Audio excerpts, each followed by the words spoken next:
Eto na nga mga chong, marami tayong PBA updates kay Ginebra player na kailangan na ng Barangay Ginebra. Sino nga ba yan? Tony Bishop, kailangan ng palitan ng Barangay Ginebra.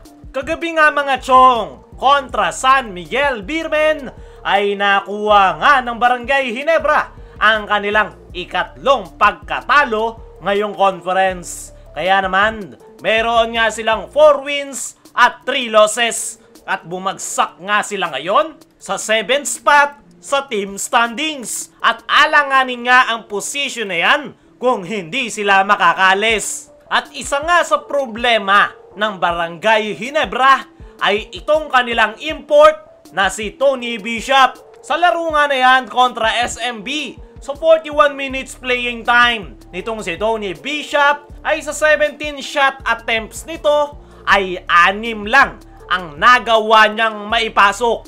Napakababa nga niyan para sa isang import sa PBA. At isa nga siya sa most turnover player sa Barangay Ginebra. Ginagawa naman ni Tony Bishop ang lahat para matulungan ang kanyang koponan. Pero sa ipinapakita niyang performance ay hindi talaga bagay yung kanyang laro sa Barangay Ginebra. Simula nga nang ipasok itong si Tony Bishop ay sumikip yung painted area at hindi nga nagko-complement yung laro ni Tony Bishop at Christian Stan Harlinger. Kaya naman, apektado ang kanilang koponan. Sa totoo lang mga chong, ay naaawa ako dito kay Tony Bishop. Kita nyo naman, ibinibigay niya ang kanyang best para matulungan ang Barangay Ginebra at kita nga sa kanya kung gaano niya kagusto na makuha ang panalo. Pero hindi nga sapat ang kanyang performance. Ang laki nga ng kinakailangan niyang punan sa Barangay Ginebra. Malaki rin yung pressure dahil si Justin Brownlee nga yung pinalitan niya sa pwesto na alam naman nating lahat kung ano ang mga naibigay sa Barangay Ginebra. Para sa akin mga chong, ay kahit ano pa ang ipakitang performance ni Tony Bishop ay hindi talaga bagay yung kanyang laro sa Barangay Ginebra. Kahit makapuntos pa siya dyan ng napakalaki, eh hindi naman talaga nagko-complement yung kanyang laro sa triangle offense ay wala ring kwenta. Isa pa nga sa napansin natin sa laro nitong si Tony Bishop ay mabagal nga ang ikot ng bola.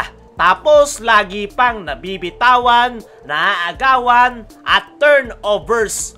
Kulang na kulang sa kumpiyansa sa paglalaro itong si Tony Bishop. Kumbaga, palagi nga siyang nachi-checkmate bagay sa kanyang pangalan. Sa ngayon nga mga chong, ay alanganin ang Barangay Ginebra ngayong conference kung hindi nila papalitan itong si Tony Bishop.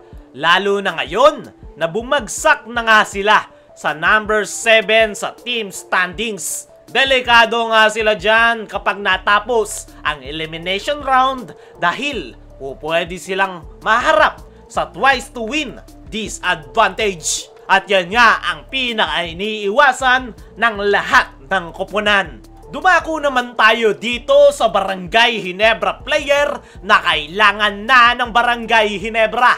Sino nga ba yan?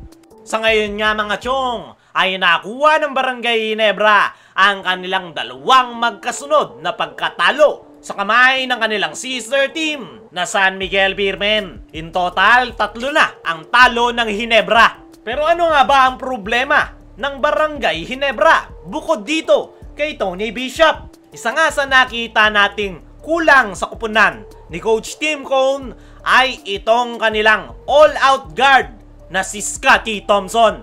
Kailangan na nga ng Barangay Ginebra ang presensya at hustle at sipag nitong si Scotty Thompson sa kanilang kupunan. Sa mga huling laro ng Barangay Ginebra ay kapansin-pansin na kulang sila sa energy at masyado ngang mabagal ang tempo ng kanilang laro. Epekto nga yan ng pagkawala nitong si Scotty Thompson dahil sa iniinda nitong injury sa kanyang tuhod na nakuha niya kontra Blackwater Bossing. Hindi man pumupuntos ng napakalaki, itong si Scotty Thompson ay napakalaki naman ng impact na naibibigay nito sa kanyang koponan dahil sa kanyang mga hustle plays at sipag sa loob ng basketball court. Effective din yung pagiging point guard ni Scotty sa kanilang koponan. Nagagawa nga nito ng maayos ang trabaho noon ni L.A. Tenorio. Pero ngayon nga nawala si Scotty Thompson, tapos hindi pa rin talaga na ibabalik ni L.A. Tenorio ang kanyang dating laro, ay nahaharap sa malaking problema ang Barangay Ginebra dahil wala ngang nahantungan yung kanilang mga set-up plays dahil wala nga silang gwardya ngayon na nagtitimon sa kanilang koponan. At yan nga yung nakita nating malaking problema ngayon ni Coach Tim Cone sa kanyang koponan. Kaya naman, ngayong hindi pa talaga na ibabalik ni L.A. Tenorio ang kanyang laro, ay kailangan na talaga nila itong si Scotty Thompson para mapatakbo ng maayos ang kanilang sistema. Ang tanong, kailan ba babalik itong si Scotty Thompson?